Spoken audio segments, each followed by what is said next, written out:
Assalamu alaikum, I'm Aisha and you're watching Samaa News. Here are today's headlines.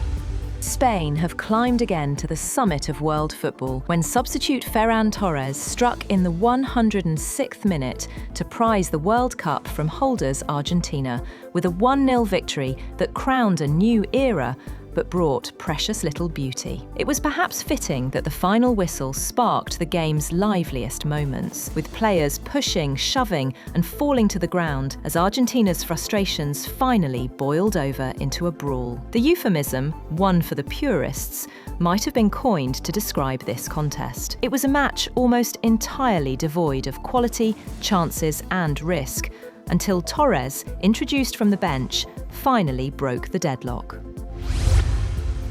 Meanwhile, the United States has launched a 9th consecutive night of strikes on Iran, with explosions reported across several parts of the country. US Central Command confirmed it had begun a new wave of strikes aimed at degrading Iran's ability to attack commercial shipping passing through the Strait of Hormuz. Iran responded by launching another wave of missiles from Lorestan province. Iranian sources claimed the missiles targeted enemy ships near the Emirati coast, while the Islamic Revolutionary Guard Corps announced it had carried out a surprise strike against what it described as the enemy's special operations headquarters in Syria's Al-Tamf region.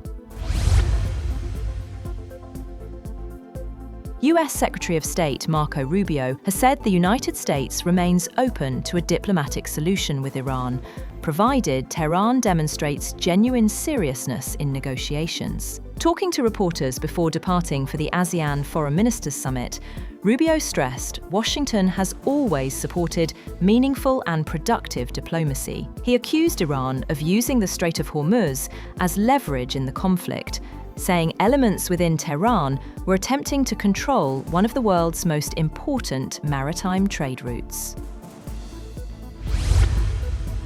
Iranian forces have launched the 17th phase of their Sayakeh drone operation, targeting US military facilities in Kuwait on Sunday. Iranian statements say the strikes hit an ammunition depot, Patriot radar systems, and military warehouses. Air raid sirens sounded in Kuwait, with the country's military saying its air defenses engaged hostile targets.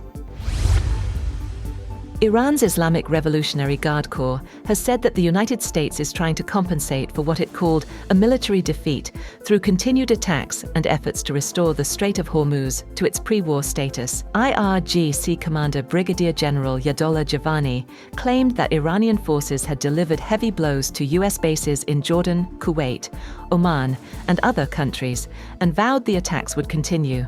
He also threatened revenge against those responsible for the killing of Supreme Leader Ali Khamenei. Earlier, the Revolutionary Guard said that 2 ships were involved in an accident after attempting to cross the Strait of Hormuz through what Tehran described as an unsafe route. The IRGC said that 2 other vessels abandoned the same route and accused the ships of acting with US backing. The guards warned that vessels entering unsafe routes would face the risk of further accidents. President Donald Trump calls the deaths of 2 US service members in an Iranian missile and drone attack in Jordan a very sad thing, saying they died in service of our country. He reiterated that Washington's primary goal remains preventing Iran from acquiring a nuclear weapon. US Central Command said 2 troops were killed, 1 remains missing, and 4 others were injured in the attack. The latest casualties bring the US death toll since the conflict began to 16, with more than 430 service members wounded. Hours later, the US launched another round of airstrikes on Iranian military targets. That's all for now. For more updates, visit www.samaa.tv. Thank you for watching Samaa News.